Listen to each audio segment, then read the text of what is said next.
नमस्कार। गूढ़ रहस्य ज्योतिष केंद्र में आपका हार्दिक स्वागत है, अभिनंदन है। प्रिय बंधु, आप सभी का तहे दिल से शुक्रिया, धन्यवाद जिन्होंने कि मेरे इस YouTube चैनल को सब्सक्राइब किया, शेयर किया और इसमें अपने बहुमूल्य कीमती जो है वो कमेंट छोड़े। आप सभी को हार्दिक शुभकामनाएं इसलिए भी कि इस YouTube चैनल के माध्यम से जो अभी तक खास करके जो world cup T20 world cup जो ऑस्ट्रेलिया में वर्तमान में चल रहा है, हालांकि दुखद बात यह है कि भारत जो है वो फाइनल की रेस से बाहर हो गया है। पाकिस्तान और इंग्लैंड का जो है वो फाइनल होना निश्चित हो चुका है। आज 11 नवंबर को ये वीडियो बन रहा है और 13 नवंबर को जो है वर्ल्ड कप का फाइनल है। तो मैंने अभी तक वर्ल्ड कप से संबंधित केवल 2 वीडियो इस पे डाले थे। उसमें से पहला भारत और पाकिस्तान का, फिर बांग्लादेश और भारत का। और मैंने जब ये वीडियो बनाने का निर्णय लिया तो मैंने केवल भारत के ही वीडियो इस पे डालने का जो निर्णय लिया। फिर अंतोगत्वा जब साउथ अफ्रीका और भारत का जब मैच था तो मैंने पूरा जो विस्तार था अपना जो जांच परख थी, क्योंकि भैया आप लोग इस चीज़ को शायद इतना ना समझ पाए। कुछ लोग जो है वो थोड़ा सा कागज़ पेन पकड़ करके वो विश्लेषण कर सकते हैं। हमारे पास इतनी प्रकांड विद्वता तो नहीं है। हमें बहुत समय लगता है इस प्रोसेस तक पहुंचने के लिए और इतना सरल भी नहीं है। मुझे जहां तक अपनी मैं व्यक्तिगत नॉलेज की बात करता हूं तो मैं बहुत मेहनत करने के बावजूद जो है ये जो प्रोसेस है लगभग 2 से 3 दिन इसमें मेरे चले जाते हैं। हालांकि इस वीडियो को बनाने के लिए मुझे कुछ समय नहीं मिल पाया। तो वो साउथ अफ्रीका और भारत का जब मैंने वहाँ पर कुछ गणनाएं की और मेरे हिसाब से जो है भारत वहाँ पे हार रहा था, तो मैंने फेसबुक पर जो है वो पोस्ट डाल दी थी, लेकिन मैंने वीडियो नहीं अपलोड किया कि कहीं ना कहीं फिर भी दिल है हिंदुस्तानी। और जब मैं सेमीफाइनल की बात ये गणनाएं की, जब मैंने इंग्लैंड और भारत के मैच की जब गणनाएं निकाली तो मुझे वहाँ पर बहुत सारा डाउट निकल करके आया कि आज जो 10 अक्टूबर का जो नवंबर का जो दिन है वो भारत के लिए निराशाजनक रहने वाला है। मैंने दिन की जो घटनाक्रम जो बना करके रखा, हालांकि इसमें बहुत सारी और भी चीज़ें थी। मुझे यहाँ पे कहीं ना कहीं बहुत सारा डाउट इसलिए भी था क्योंकि जो भारत के कप्तान है वर्तमान में रोहित शर्मा, उनके अगर नाम राशि की हम बात करें तुला राशि बनती है। और तुला राशि जैसे कि आप जानते हैं 26 अक्टूबर को जो है वो ग्रहण लगा था और ऐसा नहीं है कि उसका कुप्रभाव नहीं पड़ता है। तो तुला राशि और मेष राशि के जातकों के ऊपर इसका गहरा असर है। वो तो भारत की जो व्यक्ति अपना जो कुंडली का बल था, प्रतिदिन जिस दिन भी वो मैच होता था उस दिन वो बल पकड़ लेता था। इस वजह से जो है भारत जो है यहाँ तक सफर तय कर पाया है। तो मुझे कहीं ना कहीं डाउट इसलिए भी था क्योंकि जिसके हाथ में नेतृत्व है उसके ही दिन जब खराब चल रहे हैं, तो जिस दिन भारत का दिन कमजोर हुआ उसी दिन हम मात खा जाएंगे। और वो 10 तारीख का दिन था जब हम मात खा गए। खैर चलिए, इस विश्लेषण में मैं जाना नहीं चाहूँगा। आप वो वीडियो मेरा देख सकते हैं, वो मैच से पूर्व में ही मैंने अपलोड किए हैं। अब आप ये सोच रहे होंगे कि इस वीडियो को इतना लेट डालने का क्या कारण रहा। भैया कल ही निर्णय हुआ कि जो है फाइनल, क्योंकि ऐसा वो काम मैं भी नहीं कर सकता कि एडवांस में जो है उसके लिए प्रिपेयर्ड हो जाऊं कि हाँ जाएगा ही जाएगा। ये विश्लेषण है, ये गणनाएं हैं और कहीं ना कहीं हमसे भी त्रुटि हो सकती है। जैसे कि परसों जो है मैं गाड़ी में सफ़र कर रहा था, किसी ने मुझे कॉल किया कि आपने जो है पहले सेमीफाइनल के लिए कोई विश्लेषण नहीं किया।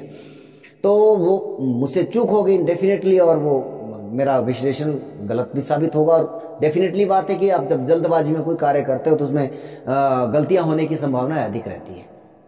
तो मैं ज़्यादा ना कहता हुआ आगे चलता हूँ।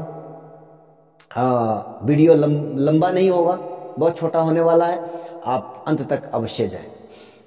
तो अब जो है मैं बात करने जा रहा हूँ इंग्लैंड वर्सेस पाकिस्तान। हालांकि इसका मेरे पास एक सबसे बड़ी प्रॉब्लम एक दूसरी ये भी है, क्योंकि जो मेरी स्ट्रेंथ है वो है लगन चार्ट पर। जब मेरे पास किसी की डिटेल एग्जैक्ट डिटेल आती है तब मैं उसके ऊपर बहुत अच्छा काम कर सकता हूँ। वहीं पर इंग्लैंड, न्यूजीलैंड, साउथ अफ्रीका या बाहर की जो कंट्रियाँ हैं उनका विशेष कोई गूगल के ऊपर या कोई इस तरह की जो है वो मुझे एग्जैक्ट डिटेल नहीं मिल रही, इसलिए यहाँ पर भी मैं नाम राशि के ऊपर काम कर रहा हूँ। हालांकि मुझे विश्वास है कि ये 99% जो है वो सही रहने वाला है, परंतु फिर भी कहीं ना कहीं एक आंशिक संभावना ये भी है कि शायद हो सकता है कि फिर, क्योंकि नाम राशि के आधार पर ये वीडियो बन रहा है। अब तक जो मैंने विश्लेषण किया भारत पाकिस्तान, भारत बांग्लादेश का, वो इसलिए स्टिक गया, सही गया, क्योंकि भारत और पाकिस्तान और बांग्लादेश ये सब जो है पहले गुलाम थे। जब आज़ाद हुए उस समय की कुंडली बना करके जो एनालिसिस निकल करके आया वो हमने आपके सामने प्रस्तुत किया और वो सत्य भी हुआ। तो ये नाम राशि के ऊपर है। इंग्लैंड की वृषभ राशि बनती है और कन्या राशि पाकिस्तान की बनती है। सबसे पहले बात करेंगे पहले कॉन्सेप्ट की, लगन चार्ट की। तो इंग्लैंड के जो लग्नेश है वो हाल फिलहाल में जो है वो वृश्चिक राशि में आए और उन्होंने लगन को जो है वो दृष्टि दी है। तो यहाँ पर लगन का बल इंग्लैंड के जो वृष राशि है उसका बल बढ़ चुका है, बहुत अच्छा बल प्राप्त हो गया। वहीं पर दूसरी तरफ क्या है कि अभी तक बुध जो है पाकिस्तान का जो लग्नेश है या राशिश आप कहिए, नाम राशि का जो राशिश है वह पीड़ित अवस्था में अस्तगत, तो हालांकि शुक्र भी है लेकिन इसने राशि बदली है। नक्षत्र जो है वो सभी जो है बुध, शुक्र और सूर्य जो है वो विशाखा नक्षत्र में भी संचार कर रहे हैं। केवल जो है केतु अलग नक्षत्र स्वाति नक्षत्र में अभी तक विराजित है। तो नक्षत्र तो शुक्र का भी विशाखा है लेकिन उन्होंने राशि बदल दी है। तो यहाँ पर कुछ हद तक एज हो जाता है, जब आप सूर्य से अगली राशि में चले जाते हैं तो कुछ बल आपके पास प्राप्त हो जाता है। जैसे कि आप जानते हैं कि अब शुक्र जो है उदित भी होने वाला है 25 तारीख को। तो यहाँ पर बुध जो है लग्नेश कमोवेश, अगर इंग्लैंड और इसकी बात करें, क्योंकि दोनों का कंपटीशन है तो इसलिए हम दोनों का कंपैरिजन भी करेंगे। तो बुध लग्नेश आपका सूर्य के साथ अस्तगत भी है और केतु और सूर्य के साथ जो है वो यहाँ पर अभी दबा हुआ है, पीड़ित अवस्था में भी है। वहीं शुक्र जो इन सारी युतियों से निकल करके वृश्चिक में आकर के आपके लगन को, इंग्लैंड के लगन को बल दे रहा है। और दूसरी चीज क्या है, हालांकि यहाँ पर देवगुरु बृहस्पति जो है वो स्वराशिगत है और दृष्टि उनकी भी लगन पर है। तो कहीं ना कहीं भाग्य का साथ जो है काफी हद तक जो है पाकिस्तान को यहाँ मिला। जैसे कि आप देख रहे हैं फाइनल तक का सफर उन्होंने तय किया है। हालांकि सेमीफाइनल उन्होंने एक तरफा मुकाबला करके बहुत ही शानदार विजय हासिल की है। हार्दिक शुभकामनाएं मैं पाकिस्तान को देना चाहूंगा। भारत से अच्छा खेले तो शुभकामनाओं के अधिकारी हैं। अब वहीं पर अन्य अगर ग्रहों की बात करें, वहीं इंग्लैंड के भाग्येश और भाग्य स्थान पर है, संचार कर रहे हैं और डायरेक्ट भी है, मार्गी है। और यहीं पर आपके जो भाग्येश है उनकी दृष्टि भी, तो यहाँ पर भी कमोबेश पलड़ा मजबूत है लेकिन बैठने का बल अधिक है, दृष्टि का बल थोड़ा आप कम मान लीजिए। तो यहाँ पर थोड़ा सा एज इंग्लैंड की तरफ जा रहा है। हालांकि लगन को देवगुरु बृहस्पति देख रहे हैं लेकिन ये लग्नेश नहीं है। और कन्या राशि या वृषभ राशि के लिए जो है देवगुरु बृहस्पति कोई अच्छे ग्रह नहीं है, लेकिन नैसर्गिक शुभ है तो आप मान लीजिए। लेकिन ये वक्री अवस्था में है तो हालांकि बल है इसके पास, परंतु इसको इतना उसी हिसाब से, क्योंकि वो लग्नेश है, ये लग्नेश नहीं है। और देवगुरु बृहस्पति और दैत्य गुरु शुक्लाचार्य जो है वो दोनों नैसर्गिक शुभ ग्रह हैं। निश्चित तौर पर यहाँ पर जो है इंग्लैंड के साथ एज जा रहा है। भाग्येश की अपेक्षाकृत भी इंग्लैंड का एज जा रहा है। वहीं जब कंपटीशन की हम बात करते हैं, हालांकि 11th हाउस में देवगुरु बृहस्पति जो है वो इंग्लैंड वाले का है और 11वें का बृहस्पति 11वें भाव में बैठा कोई भी ग्रह जो है वो पावरफुल होता है, ताकतवर होता है।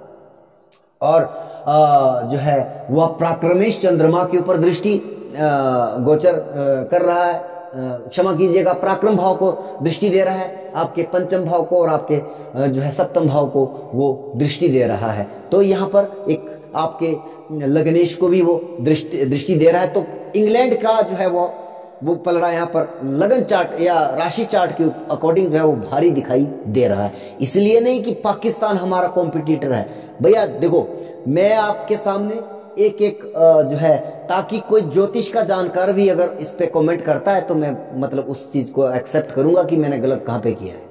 ये नहीं है कि आपके बिल्कुल पर्दे के पीछे की कोई चीज नहीं है, आपके सामने है। और इसलिए भी नहीं कि भैया पाकिस्तान हमारा कॉम्पिटिटर है। मैं तो पाकिस्तान से अधिक इंग्लैंड को अपना शत्रु मानता हूं, जिन्होंने लगभग 300 साल हमें गुलाम रखा। तो उसके अपेक्षाकृत पाकिस्तान है तो आखिर हमारी संतान, तो उसी हिसाब से आप इसको मत देखिएगा। दूसरी चीज क्या है कि आपका छठा भाव, क्योंकि जब हम मुकाबले की बात करते, कंपटीशन की बात करते, छठा भाव हमेशा ही ध्यान योग्य होता है। वहां पर पाकिस्तान का जो है छठे भाव का स्वामी जो है वो आपके द्वादश गया है, अपने से 12वें गया है। हालांकि खेलेगा पाकिस्तान बहुत अच्छा, कंपटीशन कांटे का होने वाला है राशि चार्ट के अकॉर्डिंग। वहीं पर आपका छठा भाव जो है वो पीड़ित अवस्था में। पीड़ित कैसे? सूर्य है, बुध है, केतु है। छठा भाव रोग, ऋण, शत्रु, यानी कि ये शत्रुहंता योग बना रहा है। और आपका षष्टमेश्वर वो बल को प्राप्त कर रहा है कहीं ना कहीं। आपका छठे भाव का स्वामी पाकिस्तान का जो है वो अपने से द्वादश हो रहा है। हालांकि आप छठे की तरफ रहा है, लेकिन अभी ये 17 जनवरी तक जो है वो लगभग जो है आपके पंचम भाव में रहने वाला है। तो कहीं ना कहीं यह एक वीक, ये कमजोर पॉइंट कड़ी जो है वो पाकिस्तान की यहाँ दिखाई दे रही है नाम राशि के अकॉर्डिंग। अब ये कॉन्सेप्ट आप ही इसको 21 मान लीजिए, इसको 19 मान लीजिए, मेरे हिसाब से गलत होगा, क्षमा चाहूंगा। अब आ जाते हैं मुख्य धारा पर, जो आपका कोट चक्र है, कोट भंग। हालांकि कहीं ना कहीं कमोबेश यहां पर भी कांटे की टक्कर दिखाई दे रही है। सबसे पहली बात करते हैं कोट की भीतरी भाग की, क्योंकि भीतरी भाग मरम स्तंभ ये वेरी इंपॉर्टेंट है। दोनों में लग्नेश जो है वो कमोबेश दोनों मित्र हैं, दोनों के लग्नेश। तो बुध जो है पाकिस्तान का जो है वो कोट स्वामी है, शुक्र जो है वो इंग्लैंड का कोट स्वामी, और दोनों के दोनों एक ही नक्षत्र में, दोनों के दोनों सिमिलर स्थिति में है, दोनों के दोनों अस्तगत स्थिति में भी है। लेकिन यहां पर पाकिस्तान का जो कोट स्वामी है वो स्वामी बुध जो है वो लगभग अंदर है, मतलब मध्य भाग में है। हालांकि स्तंभ में नहीं है, यहां पर स्तंभ में नहीं है। वहीं दूसरी तरफ जब इंग्लैंड के कोट स्वामी की बात करते हैं तो वो बाहर है, बिल्कुल आउटर पर है। अच्छा, ये हो गया। यहां पर तो कहीं ना कहीं पाकिस्तान का पलड़ा भारी दिखाई दे रहा है। तो केतु वहां पे भी थोड़ा सा इनर भाग में आ गया। लेकिन यहां पर थोड़ा सा जो गड़बड़ कहां पे हुई है, क्योंकि केतु जो है वो स्वाति नक्षत्र में 15 नंबर स्वाति नक्षत्र, वो बिल्कुल अंदर और आपके स्तंभ में प्रवेश कर गया। यानी कि केतु ने कहीं ना कहीं पाकिस्तान का कोट भंग कर दिया। अब ये कोट स्वामी भी थोड़ा बाहर भी है और कमजोर इसलिए भी है क्योंकि वह भी अस्तगत स्थितियों में है। हालांकि अस्त दोनों के कोट स्वामी है, तो यहाँ पे तो कांटे की टक्कर है। लेकिन क्या है कि पाकिस्तान का कोट स्वामी बिल्कुल मध्य में है, लेकिन उससे अंदर यानी कि स्तंभ में जो है, स्तंभ भाग में केतु देव जो है संचार कर रहे हैं, इसलिए जो है ये कोट भंग होता हुआ दिखाई दे रहा है।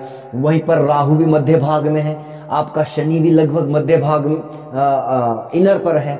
देवगुरु बृहस्पति आपके जो है वो वह भी मतलब इनर भाग में है, लेकिन थोड़े बाहर है और वक्री है, इसलिए 27 से 26 की तरफ बढ़ रहे हैं। तो ये भी एक नकारात्मक पॉइंट हो गया। चंद्रमा आपका बिल्कुल जो है वो मतलब इनर भाग में है, मतलब बाहर की जो है वो दिशा में है। हालांकि वो अंदर की तरफ आ रहा है क्योंकि डायरेक्ट है।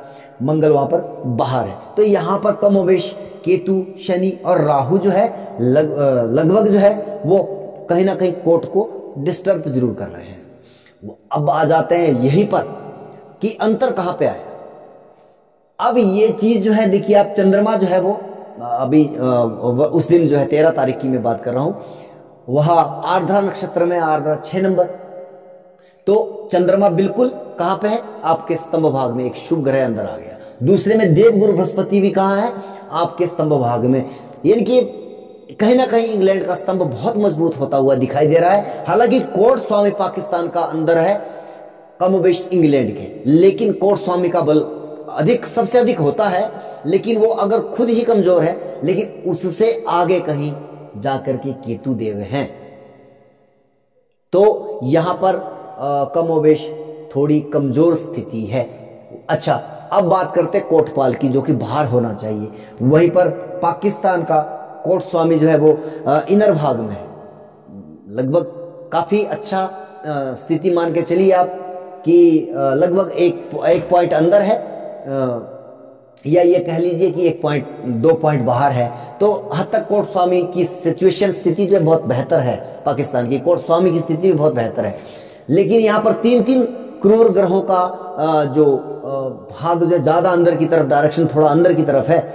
कोर्ट स्वामी हालांकि यहाँ पे प्रोटेक्ट कर रहा है कहीं ना कहीं, लेकिन कुछ ना कुछ जो है केतु देव बहुत ज्यादा अंदर आ गए और कहीं ना कहीं कोर्ट भंग होने की संभावना यहाँ पर दिखाई दे रही है। वहीं पर मंगल देव थोड़े से यहाँ पर मध्य भाग में है, राहु देव आउटर पर है और शनि देव भी आउटर पर है।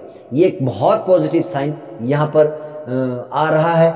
वहीं पर कोटपाल आपका, क्षमा कीजिएगा थोड़ा सा बीच में, कोटपाल जो है आपका इंग्लैंड का कोटपाल जो है सूर्य बनता है। इंग्लैंड का कोटपाल सूर्य बनता है। अब ये मैं कोटपाल, कोट स्वामी, ये जो है इन चीजों पर मैं जाना नहीं चाहूंगा, ये स्टूडेंट के लिए सीखने वाली चीजें हैं। आप सामान्य जनमानस इस चीज को नहीं समझ पाएगा। तो वह बिल्कुल आउटर पर है। हालांकि कोट स्वामी और कोटपाल एक साथ संचार कर रहे हैं, लेकिन यहां पर सबसे बड़ा जो पॉइंट निकल के आया कि चंद्रमा और देवगुरु बृहस्पति बिल्कुल स्तंभ में खड़े हैं और ये बेहतर स्थिति में है।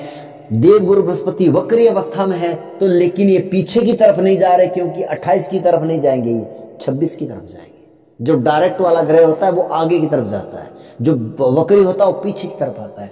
ये बाहरी भाग है, जब वक्री होगा ग्रह तो अंदर की तरफ आएगा। अब ये देवगुरु बृहस्पति और अंदर प्रवेश कर रहे हैं, इनके देवगुरु बृहस्पति ने पूरी तरह से कवर्ड कर दिया।